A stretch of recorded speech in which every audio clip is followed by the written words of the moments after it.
नमस्कार. मागेल त्याला मिळेल या योजनेमध्ये सोलर प्लेटसाठी सोलर पंपसाठी तुम्ही अर्ज केला असेल आणि आपलं अर्ज मंजूर झालं असेल. मला भरपूर शेतकऱ्यांचं कमेंट आलं आहेत. त्या कमेंटचं मी उत्तर या व्हिडिओच्या माध्यमातून देण्याचा प्रयत्न करणार आहेत. कारण जेव्हा सोलर प्लेट आपल्या शेतामध्ये येते आणि आपल्याला त्या ठिकाणी पैसे भरावे लागतात, तर पैसे भरायचं किंवा नाही ते आपण सविस्तर या व्हिडिओच्या माध्यमातून बघायचं आहे. आणि जास्तीत जास्त शेतकऱ्यांना हा व्हिडिओ शेअर करा, कारण कोणत्याही शेतकऱ्याचं फसवणूक होणार नाही याची ते सावधगिरी घेतील. तर बघा शेतकरी मित्रांनो, आजच्या व्हिडिओमध्ये आपण मागेल त्याला मिळेल सोलर पंप आपण अर्ज करत असतो. अर्ज केल्यानंतर आपल्याला त्या ठिकाणी पैसे पे करावे लागतात. ज्या कंपनीने कॉन्ट्रॅक्ट घेतलं असेल त्या कंपनीला आपण पैसे पे करत असतो. पैसे आपण कसं 3.5 HP असेल किंवा 7.5 HP आपण सोलर पंप आपलं मंजूर झालं असेल त्यानुसार आपण पैसे पेमेंट करत असतो. आता एक गोष्ट लक्षात ठेवायचं या ठिकाणी बघा, आपण जेव्हा पेमेंट केल्यानंतर आपलं एखाद्या सायबरवरती जाऊन आपण पेमेंट करतो, तर तसं करू नका. आपल्या स्वतःचंच अकाउंट यूज करा किंवा स्वतःचंच फोनपे यूज करा किंवा स्वतःचंच गुगल पे यूज करा. आपल्या पद्धतीने आपल्याच अकाउंटचं आपल्याच फॅमिलीचं रिलेटिव्हचं अकाउंट यूज करायचं आहे. याच्याने काय होतं, एखाद्या वेळेस आपलं त्या ठिकाणी फॉल्ट आलं, आपलं अर्ज मंजूर झाल्यानंतर आपण पेमेंट करून देतो आणि फॉल्ट आलं तर आपलं जे पैसे आपण पेमेंट केले ते रिफंड होण्यासाठी आपल्याला ज्या अकाउंटमधून आपण पेमेंट केलं त्याच अकाउंटमध्ये पैसे येतात. त्याच्यामुळे आपल्या रिलेटिव्हचं कोणाचं अकाउंट असेल, फोनपे असेल, त्यांच्याच अकाउंटवरून आपण पेमेंट करायचं आहे. नाहीतर आपण काय करतो, एखाद्या सायबरवरती जाऊन पेमेंट करून देतो. आपल्या जेव्हा रिफंडची वेळ येते तेव्हा आपल्याला आपले पैसे आपल्याकडे रिटर्न येत नाही. ज्या अकाउंटमधून पेमेंट केले त्याच अकाउंटमध्ये रिफंड होतात. त्याच्यामुळे हे सावधानीने आपण पेमेंट करायचं आहे. मला शेतकऱ्यांचं कमेंट आलं होतं. कमेंटच्या माध्यमातून ते विचारत होते मला की आपण सोलर प्लेट आपली मंजूर झाले. आता मंजूर झाल्यानंतर कंपनीचा एजंट आपल्याकडे सर्व काही मटेरियल घेऊन येतो. त्यांचं वाहन असतं, वाहनमध्ये सर्व काही मटेरियल, फिटिंगचं मटेरियल असेल सर्व आपल्या शेतामध्ये घेऊन येतात आणि शेतामध्ये ते फिटिंगसाठी मजूरसुद्धा घेऊन येतात आणि ते फिटिंग करून इन्स्टॉलेशन जी प्रोसेस असेल सोलर प्लेटची सर्व काही प्रोसेस करतात. सर्व केल्यानंतर आपण त्यांना वाहतुकीचे पैसे द्यायचं, भाडं द्यायचं किंवा नाही, किंवा जे मजूर आले त्यांना पैसे द्यायचे किंवा नाही, एजंट आपल्याकडनं काही 500-1000 रुपये आणखी मागत असेल तर द्यायचे किंवा नाही. तर बघा मित्रांनो, बघा शेतकरी मित्रांनो, आज मी या व्हिडिओच्या माध्यमातून स्पष्ट करून देतो. जेव्हा आपल्याला सोलर मंजूर होते तेव्हाच आपण जेव्हा पेमेंट करून देतो, पेमेंट केल्यानंतर आपल्याला कुठलेही पैसे 1 रुपये सुद्धा कुठल्या एजंटला पैसे द्यायची गरज नाही. जेवढं काही जे वाहन घेऊन येत असते कंपनीचं असतं, कॉन्ट्रॅक्ट ज्यांनी घेतलं असेल त्यांना सर्व काही गव्हर्नमेंट मार्फत त्यांना काही फंड दिला जातो. त्याच्यामुळे आपण कुठल्याही कंपनीला किंवा एजंटला पैसे द्यायची गरज नाही. जेव्हा ते सर्व काही सोलर प्लेट घेऊन येतील आपल्या शेतामध्ये, फिटिंग करतील आणि काही गिट्टी, काही जे सिमेंट लागेल त्याच्या फिटिंगसाठी ते सर्व मटेरियल घेऊन येतील आणि ते कंपनी मार्फत असते. आपल्याला शेतकऱ्यांना कुठलाही 1 रुपये द्यायची गरज नाही, 1 रुपये खर्च करायची गरज नाही. आपलं सर्व काही इन्स्टॉलेशन प्रोसेस असेल सर्व काही ते करून देतील आणि ऑन केल्यानंतर ते रिटर्न जातील. आणि त्यांच्याकडनं आपल्या शेतकऱ्यांकडनं जर पैसे मागत असेल तर बिनधास्त तुम्ही तक्रार करा. कारण असं कुठलाही नियम नाही की आपण जेव्हा आपलं सोलर पंप मंजूर झाल्यानंतर आपल्याला फिटिंगसाठी पैसे द्यावं लागेल, वाहतूकचं भाडं द्यावं लागेल, असं काहीच नाही. असं कुठलंही एजंटला पैसे देऊ नका. आणि हेच मला कमेंट करून वारंवार शेतकरी मला विचारत होते. आणि हा व्हिडिओ जास्तीत जास्त आपल्या शेतकरी बांधवांपर्यंत हा व्हिडिओ शेअर करा, म्हणजे कोणत्याही शेतकऱ्याची फसवणूक होणार नाही. आणि चॅनलवरती नवीन आला असेल तर चॅनलला सबस्क्राईब करून घ्या.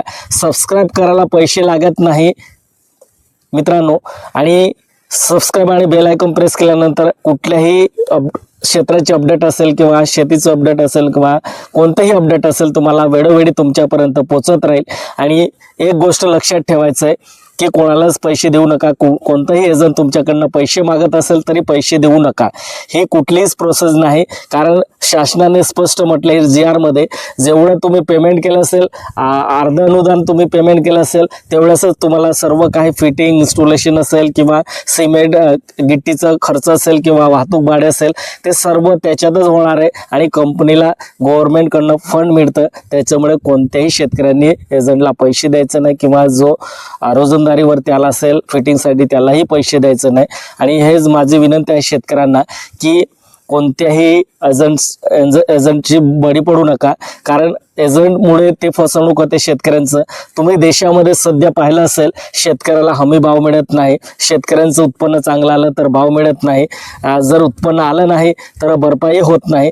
शासनाने काही मदत केली तर ते तुटपुंजे असतात, त्याच्यामुळे काही जे शेतकऱ्यांचं नुकसान झालं आहे ते त्याच्यात कव्हर होत नाही, असं पण कंडिशन आहे.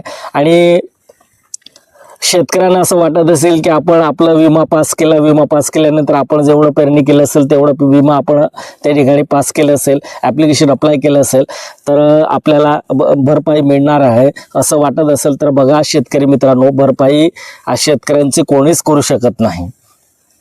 गव्हर्नमेंट असेल किंवा एखादा प्रायव्हेट व्यक्ती असेल, कोणीही असेल, शेतकऱ्यांची बरबाद झालं असेल तर त्याची भरपाई कोणीच करू शकत नाही. कारण शेतकरी हा एवढा जिद्द चिकाटीने आपल्या शेतामध्ये काम करत असतो.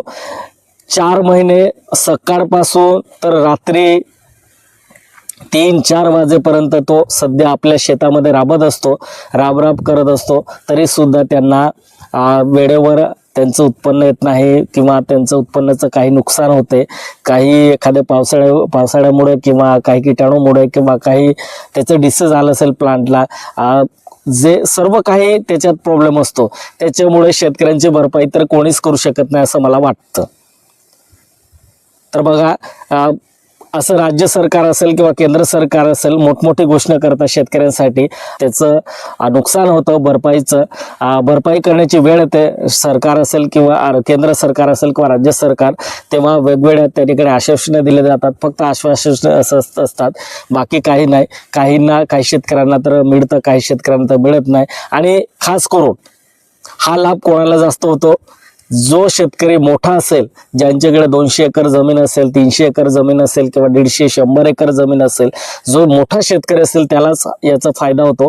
लहान शेतकरी असेल, 2 एकरवाला, 1 एकरवाला किंवा 4 बिघा 2 बिघावाला असेल, त्यांना तर अजिबात जास्त फायदा होत नाही.